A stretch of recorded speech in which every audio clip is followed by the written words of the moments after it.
They planned it as a calm New Year's Eve with friends, nothing wild, nothing dramatic, just food, drinks, music, and the usual countdown.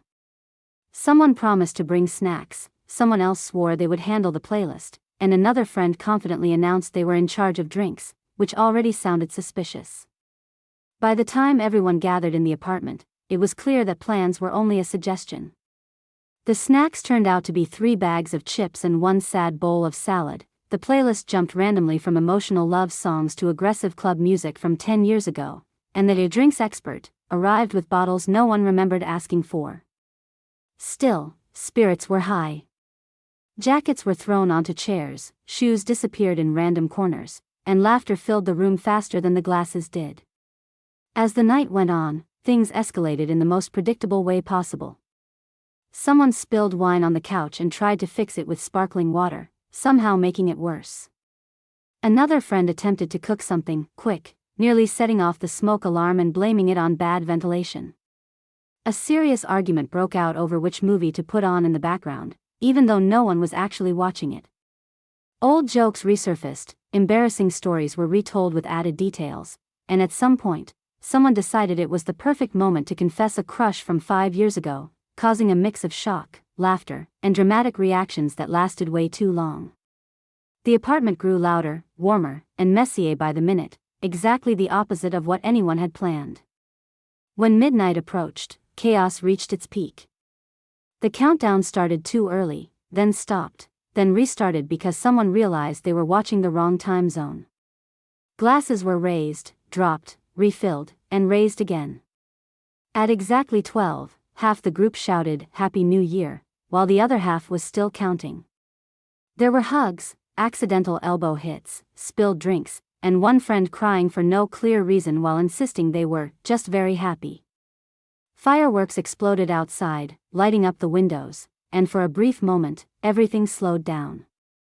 The mess, the noise, the failed plans, all of it felt perfect. Because this was real, unfiltered, and shared. Later, sitting on the floor surrounded by empty glasses and unfinished snacks, they laughed about how every year they promised to grow up, to celebrate more responsibly, to plan better. And every year, they ended up exactly like this, together, loud, exhausted, and happy. They realized that the best New Year's nights were never the polished ones, but the ones filled with mistakes, inside jokes, and people who didn't mind staying until morning. As the city welcomed a new year outside, they stayed right where they were, knowing that whatever came next, this kind of night would always be worth repeating. The morning after arrived slowly and without mercy. Sunlight pushed through the curtains like it had something personal against all of them, revealing the full damage of the night before. Someone was asleep on the couch wearing a party hat that had slid down over one eye, another friend lay on the floor wrapped in a blanket they didn't own, and the kitchen looked like a crime scene made of empty bottles, half-eaten food, and mysterious cups no one could identify. Groans replaced laughter as people slowly woke up, checking their phones, trying to piece together memories from the final hours of the night. Every few minutes someone would suddenly sit up and say, "Oh no, did I really say that?" followed by collective laughter and reassurance that yes, they did, and no, it would never be forgotten. Coffee became the most important mission of the day. They moved through the apartment like survivors, stepping over bags and shoes, arguing about whose turn it was to clean and ultimately agreeing that it was definitely not happening yet.